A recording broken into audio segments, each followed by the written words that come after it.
It started like any other weekend getaway.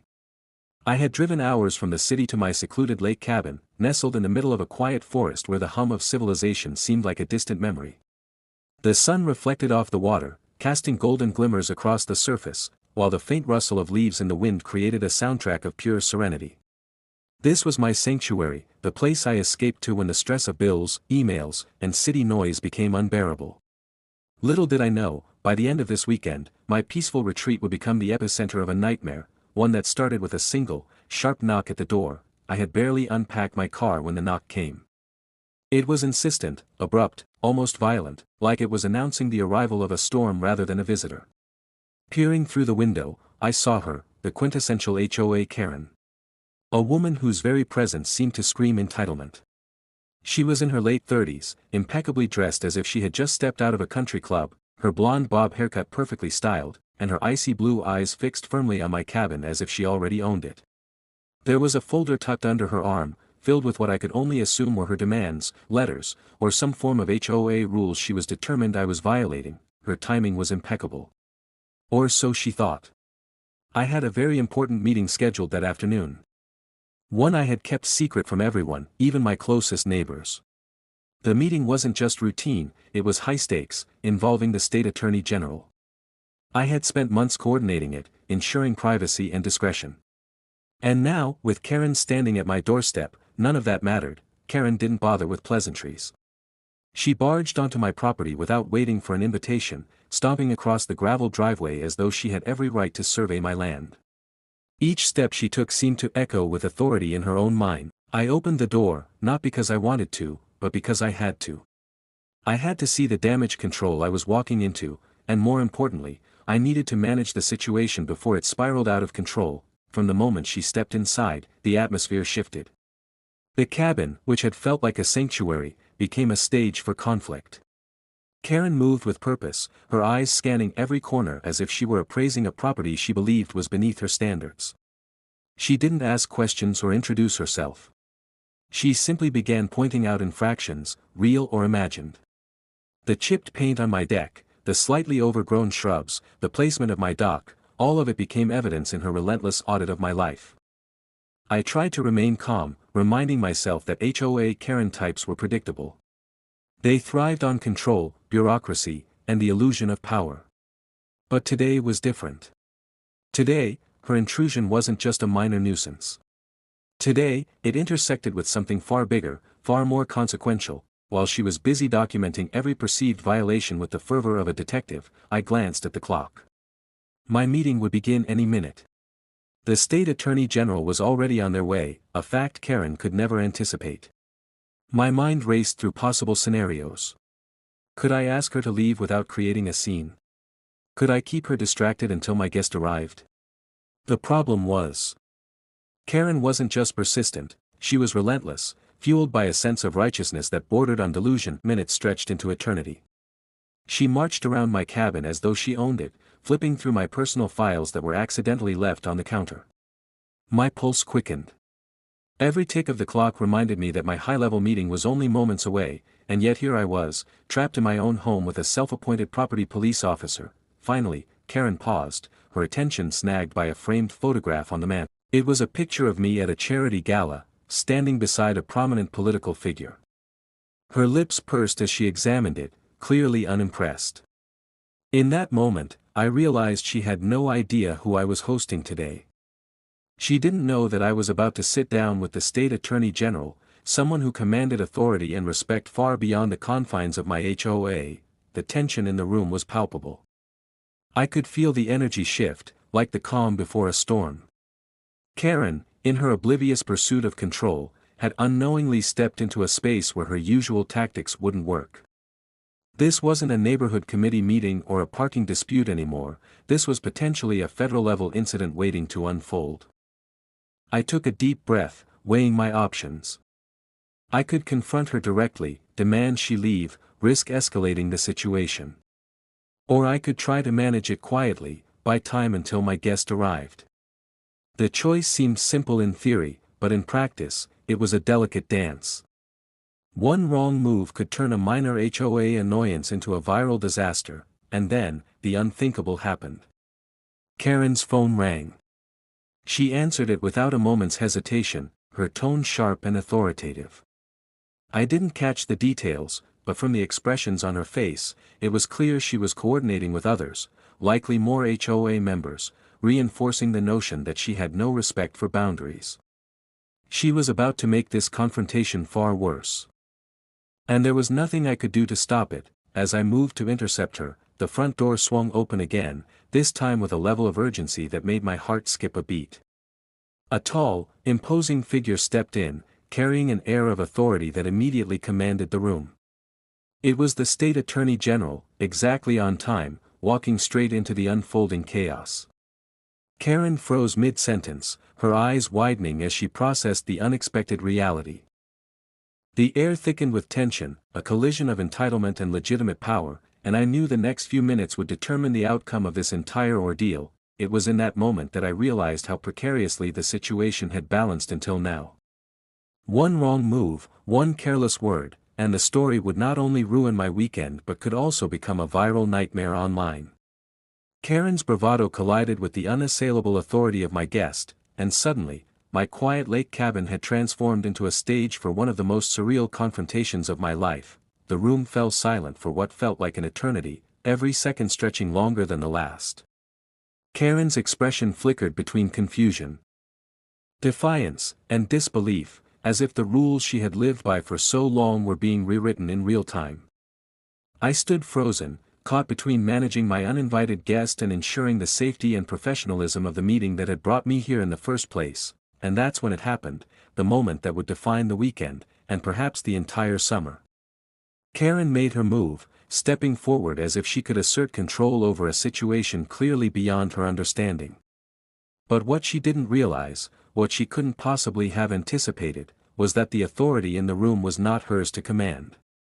She was about to learn a very hard lesson, one that would reverberate far beyond my little cabin by the lake. The second she took a step forward, the room seemed to hold its breath. Karen's confidence radiated like a flare, the kind that insists the world bend to its whims, yet in an instant, the balance of power shifted.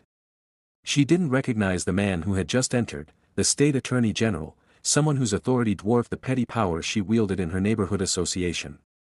For a brief moment, Karen froze, her folder of grievances dangling limply at her side, as if realizing too late that the game had changed. I watched, heart racing, as she tried to mask her uncertainty. In the past, a glare, a pointed accusation, or a mention of community standards had been enough to intimidate neighbors and vendors alike. But this was different. This man exuded a presence that demanded respect and attention without a single word. Karen's tactics, once effective, now seemed almost laughable, except that I knew how dangerous her persistence could be when challenged. She started pacing again, attempting to regain control, pointing out the supposed violations as if her words alone could assert dominance over someone who didn't recognize her authority.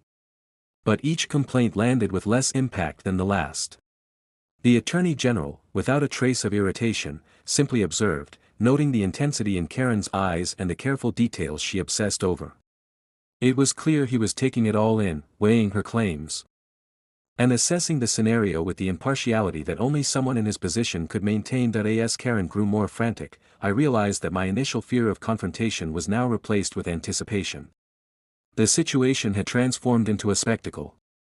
She had unknowingly walked into a world where her overbearing presence met its match. Every accusation she lobbed felt increasingly futile, and yet she refused to back. Meanwhile, I had to navigate the fine line between allowing the meeting to proceed and preventing a full-blown confrontation. I reminded myself that this was not just my sanctuary anymore, it had become the setting for a test of patience, authority, and procedural knowledge.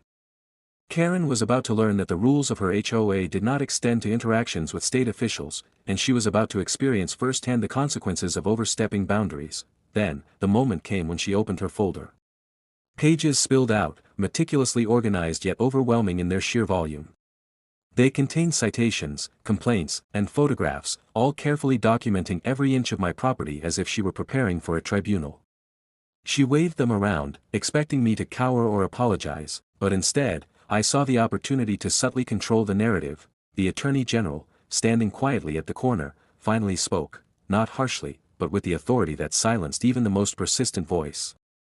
He asked questions, calmly and deliberately, probing the accuracy of her claims. Karen faltered, struggling to articulate her points in a manner that held up under scrutiny. Each statement she made was measured against facts, legal definitions, and the broader scope of property rights and privacy laws. The imbalance was clear: her HOA rules, once intimidating to neighbors, were meaningless here. I felt a strange mix of vindication and anxiety. Part of me wanted to revel in the downfall of Karen's overconfidence, but another part feared the chaos that might ensue if she realized the magnitude of her miscalculation. Every second was a dance on the edge of disaster. The air was thick with tension, the kind that makes time slow down, each moment stretching like a rubber band ready to snap. Karen's frustration escalated. She began shifting her weight, muttering under her breath, and rifling through her notes as if the answers could be found somewhere in her meticulously crafted folder. But the truth was that this encounter was no longer about paperwork or community standards, it was about authority, power, and accountability. And in this room, Karen was clearly outmatched. Then, as if sensing that her time to dominate the conversation was slipping away, she tried a different tactic. She leaned in, lowering her voice to a tone intended to intimidate, attempting to leverage the fear she typically inspired. But the effect was negligible. The Attorney General remained unshaken, analyzing her with the same calm detachment he would bring to a courtroom. The shift was undeniable. Karen's presence, which had once seemed unstoppable, now felt almost comically out of place. Despite her miscalculation, she refused to retreat. Her persistence was both impressive and exhausting, as if the mountain she faced had yet to deter her from climbing. Each accusation, every pointed finger, was a desperate attempt to reassert control over a situation that had completely slipped from her grasp. I could sense that she was nearing the breaking point, and I silently hoped that the next move she made wouldn't escalate things beyond repair. And then, just as the room seemed poised on the edge of complete chaos, Karen's phone rang again. This time, she answered with a fury that was almost tangible, speaking in rapid bursts that were impossible to follow. She was clearly coordinating, calling in reinforcements or support, trying to create leverage she didn't have. But the reality was that she had already walked into a trap of her own making, one she couldn't control no matter how frantically she tried. In that moment, I realized that everything I had feared about her intrusion was about to unfold in a way no one could predict. The confrontation had escalated beyond HOA disputes and had now entered the realm of public authority and legal oversight. Every eye in the room was on her, every action measured and scrutinized. The tension was so thick it could be sliced with a knife. It was then, as Karen's voice rose in frustration and the Attorney General's calm scrutiny intensified, that I knew this weekend would be remembered far beyond the lake.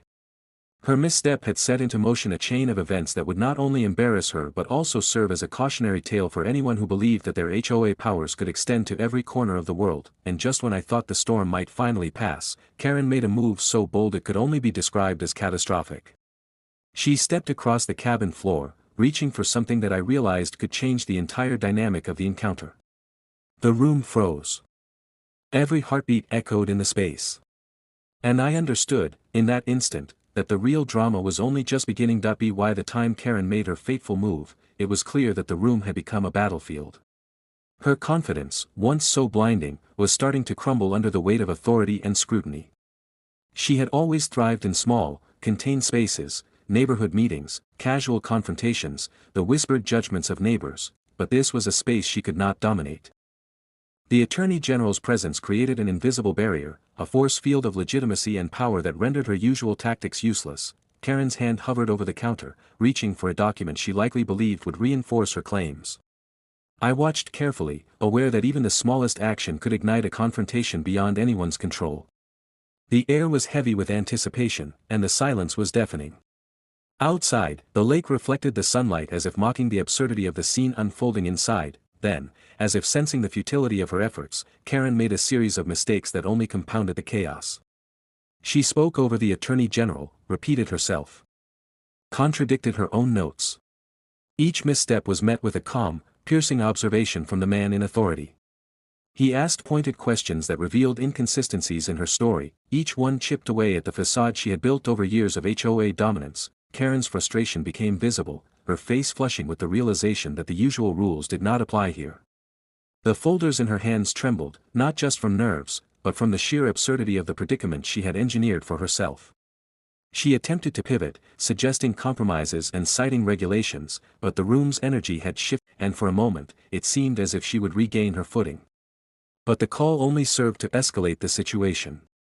She barked instructions, coordinated responses, and tried to assert dominance remotely, but the presence in the room overpowered her. The Attorney General, unshaken, continued to dissect her claims, highlighting flaws and inconsistencies that Karen could not defend. In a final, desperate attempt to regain authority, she attempted to physically approach the Attorney General. The air seemed to thicken with each step she took, a silent warning that she was overstepping boundaries she could not retract from. Every eye in the cabin was on her, and the atmosphere was electric with anticipation, and then, with a mixture of disbelief and awe, I watched as the unthinkable happened. Karen's overconfidence collided with the undeniable authority in the room. Her momentum halted abruptly, a subtle but unmistakable sign that her intrusion had reached its peak, and that the repercussions were only beginning to unfold. It was a turning point, the moment where her reign of HOA terror finally met the reality of accountability. The cabin, once a private sanctuary, had transformed into a stage for a dramatic lesson in humility, power, and consequences. And in that silence, I realized that the story was far from over. The aftermath of this encounter would ripple outward, far beyond the boundaries of my little lake retreat. The final chapter unfolded with the inevitability of a storm breaking over calm waters. Karen, now fully aware that her tactics had failed, attempted one last display of authority. Her gestures grew erratic, her tone sharper, but it was too late. The momentum had shifted irreversibly.